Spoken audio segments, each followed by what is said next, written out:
ex-girlfriend's family during the holidays was the worst weekend of my life. They lived in a different state than my ex Kaylee and I. We were on Long Island in New York. They were all the way up in Vermont.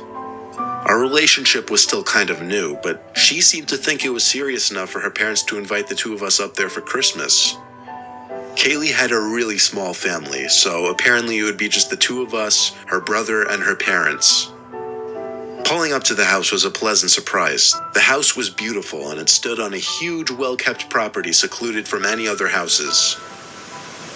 As Kaylee and I got out of my truck, her parents came out to the porch to greet us. First impressions, they seemed friendly and weird. An unexplainable type of friendly. The father didn't smile, but he shook my hand, patted me on the back, and said it was great to meet me. The mother hugged me, showing a lot more emotion, but something about her face was a bit off-putting. She had a really wide smile that seemed a bit exaggerated. The house was as beautiful inside as it was outside. It had a wooden lodge-type atmosphere to it. A little while later, I met Katie's brother Paul, who got home from work. He was a really socially awkward dude. He had a bowl cut and had a whole tattoo sleeve running up his arm. We had dinner, which was awkward at certain moments, but other than that, it was kind of normal. After dinner, we watched a Christmas movie in the living room. I tried not to make eye contact, but I could tell Paul kept looking at me for extended periods of time, on a few different occasions. At one point, I finally looked back at him, and we locked eyes for like 3 seconds before he turned back to the TV. He was giving me the most judgmental stare I'd ever seen, and it made me only more uncomfortable. At the end of the night, Kaylee and I were in the guest room, which had an attached bathroom. Kaylee was in the bathroom. She left her phone on the nightstand.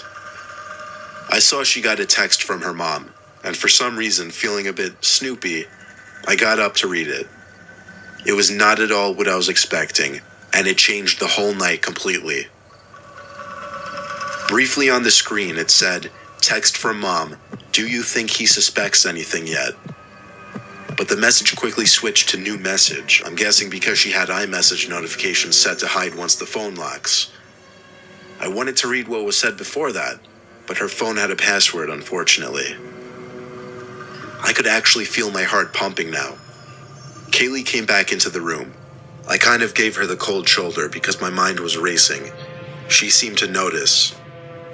She was texting on her phone for a bit before turning out the lamp and going to sleep. I couldn't sleep, though. I was rolling around for hours wondering what that text meant, and if it was about me. And what the hell was up with her brother? It was exactly 2 a.m. when I heard Kaylee get out of bed, but she was doing so very quietly. Normally I'd find this to be a kind gesture, but under the circumstances, I was finding this suspicious now. I didn't move. I pretended to still be asleep. I heard her come to my side of the bed and stand there for a few moments, then leaving the room and walking downstairs. Then I heard someone else walking downstairs, and then another person. Something was going on. I went over to the top of the stairs to listen to what was going on downstairs. There was a bunch of talking, but in very low voices. I walked down a few stairs quietly. The talking was coming from the dining room by the stairs. It sounded like they were planning something. I heard Kaylee say something like, "When I go back up, you stand by the door." Then I heard her brother say something, but what was going on was really starting to hit me in the face, or at least what I think was going on. I went back to the room to grab my stuff and leave. As I was grabbing the keys, I noticed something in the corner of the room. I turned the lamp on, which exposed Kaylee's dad sitting in a chair in the corner of the room, blank expression on his face behind his glasses, staring at me. I screamed at least 4 times, "You're all crazy," as I ran to my car. I put the car in drive, practically before the car was even fully on, and floored it out of that long driveway back to the road. I didn't stop once except for gas. And at that gas stop, I checked my phone and saw Kaylee texted me saying, "What the fuck happened?" I didn't respond. Not until later that night when I got home. I said, "I don't know what you and your sick family were planning on doing to me. I don't want to know. Don't ever contact me or come near me again, and I won't report this." I said this only because I knew there was no proof at all of what happened, or what might have been about to happen. She never replied.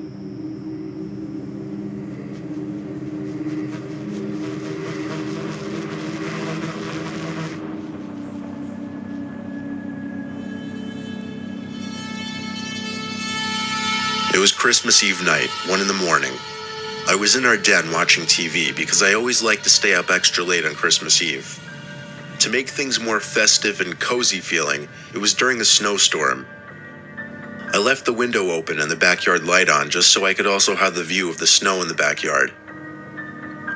I was focused on the TV at the moment, but through my peripheral vision, I thought I could briefly see something in the backyard. I turned to the window, but besides the falling snow, there was nothing going on out there. Still, I got up and went to the window just to be sure. Nothing. I sat back down on the couch, but now I was constantly checking the window to see if anything was outside.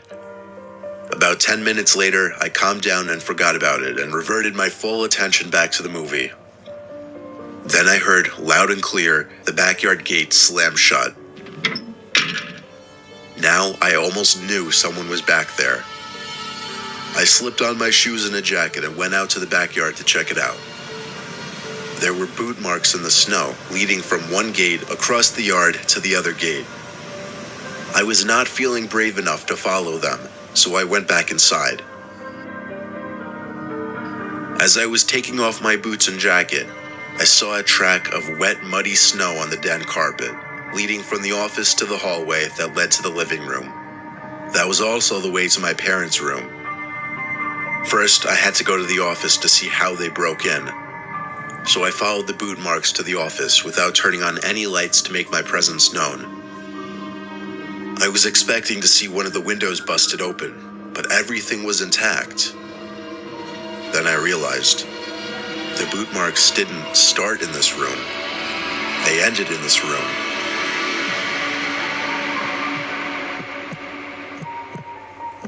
I slowly lifted my head up to the garage door in the corner of the room. It was open, and right under the doorway, there was someone in a winter coat, jeans, and boots, squatting down as if trying to hide, back facing me, but his head turned to look at me. I stood there with my mouth open in horror for a few seconds before I ran for it to my parents' room, screaming the whole way there. I got my dad to come out as quickly as possible, and on our way to the garage together, we heard the actual garage door opening. By the time we got there, the intruder was gone. Realistically, we could have followed his boot marks, but who knows how far he'd gotten by that point. We found out he broke in through an unlocked living room window. Just goes to show if somebody has intentions of breaking into your house, they'll find a way, which is why you should always lock all your doors and windows.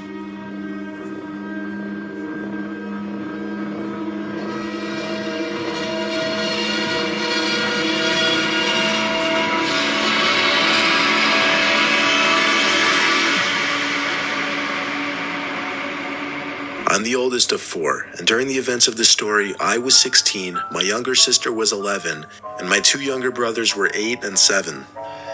My parents and their group of friends were part of a club that was basically for rich, snobby people. The club always hosted a Christmas party one night in December each year at a big fancy firehouse. Of course, for all the younger kids, like my siblings, somebody would always dress up as Santa Claus and hand out the presents that were left in a sack by a chair, which had a red blanket over it. This year, my dad's best friend Michael was dressing up as Santa. He was sitting at the same table as us, so when the time came for him to leave and get changed into the Santa suit, I saw him get up and walk out the door. There were like 20 young kids there, they never noticed. Everyone was having a good time, chatting and whatnot, kids playing on the floor in the center of the room, when the door to the firehouse opened and bells were heard jingling. All the kids jumped up yelling Santa, and in came Michael in a surprisingly unimpressive Santa costume. It honestly looked like the cheapest thing he could find at Party City. A serious downgrade from last year.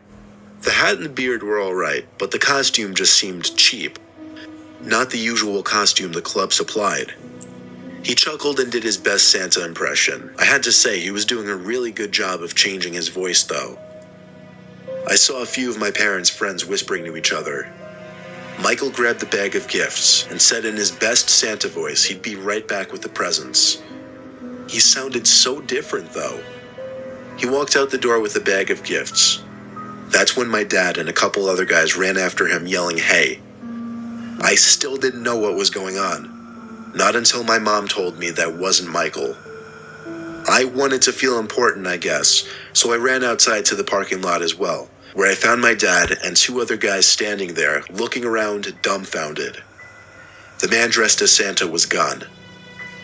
The real thing they were concerned about was where Michael was. Michael's car was also missing. I asked them if they were sure that wasn't Michael. They were all positive though. We tried calling Michael, but his phone was off. We tried his house phone after a while too, which went to voicemail. We had to send a search party, but we couldn't find him anywhere though. Eventually my dad and I returned to the firehouse to pick up my mom and siblings. Just about everyone went home by then. I waited outside. I heard a scream for help in the distance. It came from the woods, deep in the woods. I ran to the tree line to scream back Michael's name. He yelled back help again. It was him. I was too excited to go back for my dad, so I ran into the woods following his screams for help, and I found him, tied to a tree in a bloody mess. Blood was dripping from his forehead down to his face. He looked like he'd been beaten by a blunt object. I cut the little rope with my key, and he struggled to his feet. I walked him back to the parking lot, and he screamed when he saw his car was gone. When Michael left the building planning to get changed into the Santa costume, he was jumped by three guys wearing masks, one of whom struck him in the forehead with something metal repeatedly until he was knocked out. Next thing he knew, he woke up tied to a tree in the woods. It's sick to think that 3 or 4 men could have set up a plan like this, involving harming somebody just to steal a bunch of gifts from children, some of them pretty expensive. And to add insult to injury, they stole Michael's $50,000 car. I felt terrible for him, and I still do. It's not the kind of story that he can just bring up for fun. It's still a painful story to tell, even for me.